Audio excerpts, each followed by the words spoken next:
সীমান্তে অনাকাঙ্ক্ষিত ঘটনা প্রতিরোধ, চোরাচালান, নারী ও শিশু পাচার বন্ধে জনসচেতনতামূলক সভা অনুষ্ঠিত হয়েছে। আজ মঙ্গলবার সকালে তাহিরপুরের সীমান্ত এলাকায় এই জনসভা অনুষ্ঠিত হয়। সভায় সেক্টর কমান্ডার, সুনামগঞ্জ ২৮ ব্যাটালিয়নের অধিনায়ক, তাহিরপুর উপজেলা নির্বাহী অফিসার, থানার ইনচার্জ উপস্থিত ছিলেন এবং এই সভায় প্রায়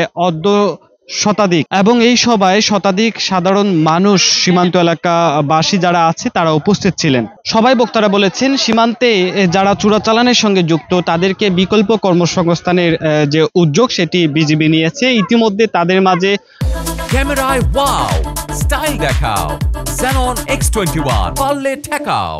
যে বিকল্প যে কাজের সুযোগের যে উপকরণ, বিশেষ করে পোলো এবং মাছ ধরার বিভিন্ন উপকরণ বিতরণ করা হয়েছে। অনেককে দানের বীজ দেওয়া হয়েছে যাতে করে এই সব উপকরণ কাজে লাগিয়ে সে বিকল্প কর্মসংস্থানের যে ব্যবস্থা সেটি করতে পারেন। আজকের এই সবাই যারা বক্তব্য দিয়েছেন তাদের প্রত্যাশা, সীমান্তে চোরাচালান, অবৈধ অনুপ্রবেশ, নারী ও শিশু পাচার বন্ধে সীমান্তবাসী যারা রয়েছেন তারা সচেতন হবেন এবং এই সচেতনতার মধ্য দিয়ে যারা এইসব কাজের সঙ্গে জড়িত বা যুক্ত থাকার চেষ্টা করেন তাদেরকে প্রতিহত করা হবে, এমনটি প্রত্যাশা এইখানে যারা এসেছেন তাদের। Saidur Rahman Asad, DBC news, Tahirpur.